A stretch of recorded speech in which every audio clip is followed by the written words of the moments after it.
one throw. Just one throw was enough, and it only confirmed that Neeraj was doing Neeraj things. Breaking news from the Paris Olympics 2024, Neeraj Chopra has qualified for the final after his first throw itself went to 89.34 meters. And to make matters even better, Arshad Nadeem has also qualified with 86.59. So, the season's best for Neeraj Chopra has already been achieved, 89.34, the monster throw in the qualifiers, and that is why, like Wadlish, like Weber, he has also made it to the final. And there was never any doubt that Neeraj Chopra was not going to make it, because he simply was outstanding, to say the least, in this particular sequence. So, first throw came in, ran with full strength, and he threw it, and you realize that yes, he had done his job. 89.34. He's just about 0.6 away from his all-time personal best, which was 89.94. So Neeraj Chopra has ensured that yes, India will be there on 8th August as well to see how they perform in the javelin event. Now this javelin event is going to be very, very intense indeed for two personal reasons. One, Neeraj Chopra is aiming to do what even Jan Zelezny wanted to do, and that's what: win the Olympic gold, win the world championships, and also win the Olympics for the second time. Now Neeraj Chopra has done it in a staggering way in the qualifiers, and man, oh man, has he been simply outstanding. All those things, that there was an adductor muscle issue and all of that, those injuries seem to have been put to bed at this point in time. So Neeraj Chopra into the final in the most dominating fashion that you can ever see. Heading into this, now it is a clear-cut pattern that we have seen that yes, it is going to be a close fight. You are going to see Julius Yego, Jakub Wadlish, Julian Weber, Neeraj Chopra, and to a certain extent, if I may have to say, Arshad Nadeem also, because Arshad Nadeem threw 86. It is not easy at this point in time to ensure that you can throw over 85. Group A struggled with only 4 guys breaching 85. Here we have already seen 2 people breach that mark. So it is a testament to Neeraj Chopra, the way how he has gone about it. It is indeed, I think, if memory serves me right, it is the best throw that you've seen in the qualifiers of the javelin Olympic event that you've witnessed so far. So this is the current situation that we are looking at. 89.34 meters. Absolutely no doubt about it. Neeraj Chopra has secured one of the best things that you can there. So in the other group, if you now look at how Group B has thrown, that means Kishore Jana's Olympic dream of getting to the final is all but over. Because if you look at Kishore Jana, it is just about 80.7 that he managed.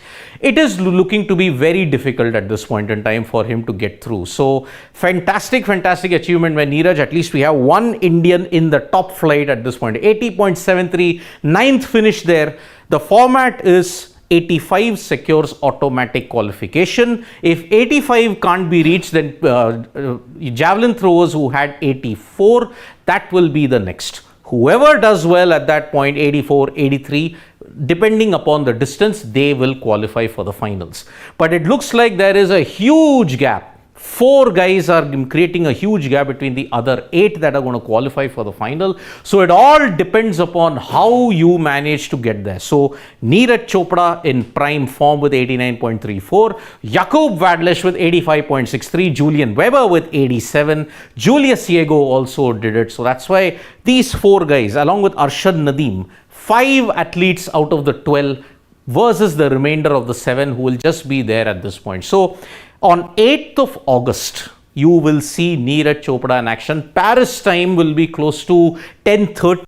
India time, it will be 9:30 or 10 o'clock. In India time, it will be 1 a.m. So 1 a.m. spilling over into 9th. That is how we are looking at it at this point in time. So Neeraj just needed one throw. He need not necessarily throw the other 2 throws.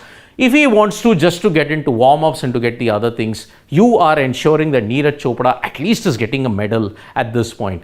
We had all stated that Neeraj Chopra is your ultimate medal hope from India. There's no denying that. He was going to get the highest medal if possible, and if he does that, he'll match Jan Zelezny. Olympic gold, World Championship gold, then Olympic gold yet again. Jan Zelensky has done it 3 times, 1992 Barcelona, 1993, if you look at the World Championships in, I think it was in Munich if I'm not mistaken, 1996 Atlanta, then 1997 Gothenburg, then 2000 Sydney, 2001 World Athletics Championship. That is how insanely good Jan Zelensky was, and he holds the current world record also. So fantastic achievement. Heading into the Paris Olympics, Neeraj Chopra had participated only 3 Diamond League events. He was practicing a lot in Turkey, he was practicing a lot in Germany also. South Africa is based in Potchefstroom, he had left. He was practicing in all these places as well. Now, in the Diamond League that happened in Doha, he came just 4 centimeters behind Jakub Vadlesh. So it's going to be a close tussle between him and Vadlesh at this point in time. So let's see how that happens. At this point in time, we can safely say, and we are now seeing on the screen Anderson Peters of Grenada. He could have been one of the contenders. He was throwing 90 meters for fun. But then ever since that boat accident, that boat scuffle that happened, he's not been the same at this point. So although Anderson Peters has also managed to make it into the final with a fantastic throw, somewhere close to 89 if I'm not mistaken, he's done it. So are we seeing the rebirth of Anderson Peters looking at it? Because he has thrown a fantastic one. I mean, we are awaiting the final score in that. But even if Peters is back in form, then boy oh boy, you're going to see a 6-way tussle then. And let's see how that goes. I think the lowest probability is Julius Yego. Then you have got the others in Peters, Nadeem, Neeraj, Vadlesh, Weber. 88.63 meters. That is Anderson Peters' throw. So at this point, your field is stacked up. You know who are all going to go through. So Peters, Chopra, Nadeem, then these are the 3 who have secured automatic qualification. 4 have secured qualification from that group. And if you look at the rest of the pack, there is a 82.91, 81.37. Kishore Jena is not going to make it to the final. So that is all with certainty that we can say. There have been 3 attempts that you can make, but you just need 1. So fantastic thing. So Parth is asking, will he take 2 more throws or not? Not necessary, Parth. He need not take the 2 more throws. If he had not qualified for the automatic mark of 85, he may have taken a second throw, like what happened with Julius Yego. So Yego got the mark only in the 3rd throw that was there. So understand one thing, even Vadlesh didn't take his second throw. Weber didn't take his first throw. He just threw left. Now they'll be back on the 8th to ensure that one of them gets the gold, because Neeraj is looking like the odds-on favorite at this point, but it's going to be a very close tussle. Do you think Ashish Ranjan, do you think it will be tough for Neeraj to get gold this time compared to Tokyo Olympics? It will definitely be very difficult for 2 simple reasons. Not many have managed to defend Olympic gold. Jan Zelensky was the last who did it in Paris. Looking at the other events also, he's defended World Athletics Championship gold also. World Athletics Championship, Olympics, doing it again and again is very hard, which is why not many javelin throwers have done it. But I think Neeraj has a chance to win the gold, but it will be very difficult. It won't be surprising if Vadlesh or Weber, Anderson Peters also, they managed to get it. But Peters with this throw is back. What all happened in the Diamond League and the World Athletics Championship, we saw it's going to be a very close tussle between these 6 guys. So Jakub Vadlesh, Julian Weber, Anderson Peters, Neeraj Chopra, Arshad Nadeem, Julius Yego, these 6 guys are really going to give it their all in the final on 8th. Now, Priyanshu saying Neeraj gold loading, even Arshad can get a medal, Vinesh Fogart can create history. Let's see. Let's see if Vinesh Fogart can create history. Remember, I just did a live upstairs where she defeated the Japanese world champion. She's only had 3 losses in her entire professional career before this, and she's only 25. She's been wrestling for 5-6 years.